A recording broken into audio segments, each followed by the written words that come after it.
guys, welcome back to my channel. Thank you so much for joining me for How Dance Heal Me mini-series on mental health. This week we are talking about anxiety. Thank you so much for joining me. Stick around to hear more about my experiences of anxiety and what has helped me to kind of get through it and process it a lot better.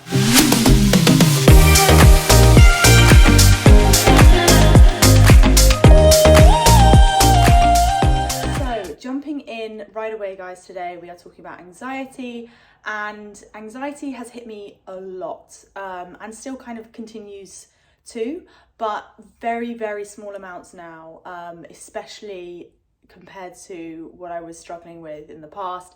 I have had performance blackouts, which is anxiety related and stress related. I have had panic attacks. I've had severe pain from anxiety, been, stressed, which is obviously made me to be ill, further injured, not recovered properly. So many different things have been a symptom of anxiety, and that is just why I'm so passionate about sharing my experience of anxiety and things that have really helped me. So you're going to be hearing some of my top tips of what has really helped me get through those really tough times. What is anxiety?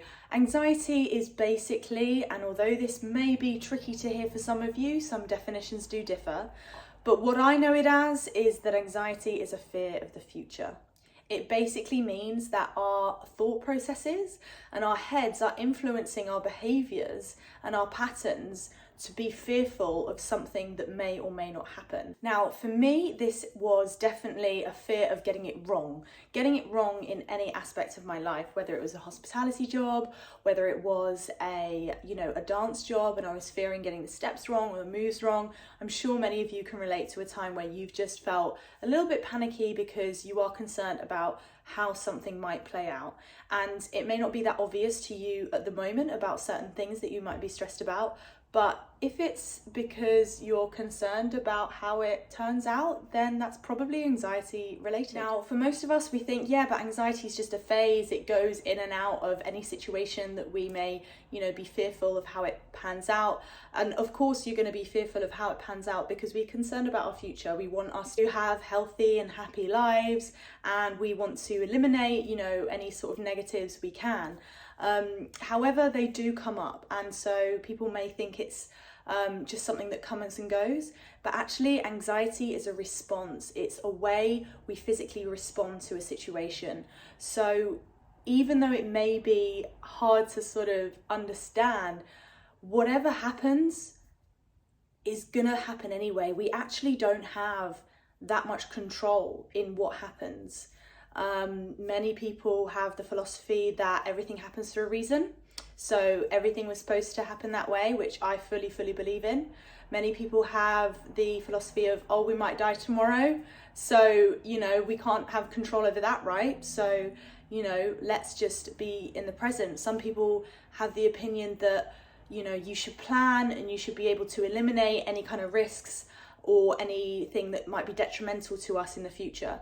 Now, all of those are so valid, and it's not necessarily about your philosophy or how you perceive life to be for you and how you perceive the future to be, but all we can do is focus on how it affects us right now, how we respond to it in the moment. Now, with anxiety being a future fearing based concept, what that means is what is happening right now and what is happening in the moment that you feel anxious. It means that you're not actually experiencing that detrimental future that you might be thinking of. Again, if you look around when you're feeling anxious, you are in a place that's before this potential future. You are in a place where you're just thinking about it. Again, with mental health, it is all in the mind. Now, I do understand that there are many things that people want to worry about, they want to stress about because they feel like they need to be in control, they feel they need to take care of people, they have responsibilities. But when it gets too much for us, and when it starts taking a toll on our own health and our own mental health, that's when we need to check in and just say, is this something that's going on now? Am I worried about something that's happening in the future? And if I am, maybe there's someone else I consult to talk about my worries, to open up about everything, or even just one thing, so that I'm not burdened with this sort of projection of what's going to happen in the future without it actually affecting me in that. So to summarize a bit, we've got anxiety, which equals a fear of the future. So if you are feeling quite anxious, there are a few things I recommend you do just to see if it's really anxiety or if it's something else that is on your mind or that is worrying you that might be having an effect on your body and how you feel. So number one, shake. Literally shake. I do this all the time. I have just come off the phone from someone who is in a very, very anxious place. In fact, their whole life has been very anxiety provoking, and they haven't been able to center themselves and to be in a place of understanding and compassion, and they have just constantly had this fear of the future, of what might happen, and they've never addressed how it makes them feel. So obviously when I'm speaking to them, I can feel like there's a lot of anxiety, and so that I don't take that on myself, I literally shake it off. Second thing I would suggest is breathing. Now, when some of us get anxiety attacks, panic attacks, we either hyperventilate or we stop breathing. We feel like we're choking. We're so fear-stricken and panicked about, this anxiety and this future that we don't feel like we can breathe. So I would consciously just stop thinking about what it is if you can, and just think, okay, I need to breathe in for 4. I need to hold for 4 and then exhale for 4. It's called box breath. What you do is you inhale for 4,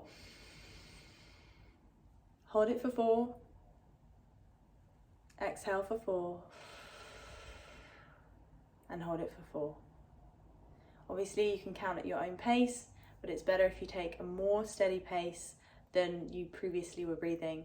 I can even feel that now helping me whilst filming these. So honestly, even just try it now while watching this. It really, really does help. And 3, honestly, I would distract yourself by doing something that is so inane and will just take your mind off it for a moment.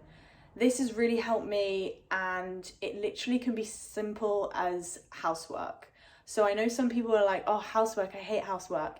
But if you do something practical, it can even be going for a walk. It can be just, changing or arranging some pillows on a sofa, or, wiping aside. If you do something that's physical, you're just creating a little bit more space for yourself to be able to You're just creating a little bit more space and time for you to be able to understand this anxiety and for it to fade a little. Obviously, if it heightens, if it doesn't work, then there are other things that I will recommend down below. There are links and there are people you can talk to and a lot more advice. This is just what I've found that's helped me in the past with my anxiety and my panic attacks. So I think that's everything for episode 2 of this How Dance Helped Me mini series mental health episode about anxiety. Thank you so much for coming to watch and for hearing my advice. I really, really appreciate your support. Please give us a like if you found any of this helpful, or even if you didn't. It's great to know how you came across this as well. Drop it in the comments below, and anything that helps you as well. Please, let's help spread the word of what helps you when you are feeling a little bit more anxious. I'd love to know and hear your thoughts. If you can subscribe as well to know when the next episode is coming out for episode 3 on my mini series for mental health, I'd really appreciate it too. Thank you so much for joining me, guys. I'll see you next week for How Dance Healed Me.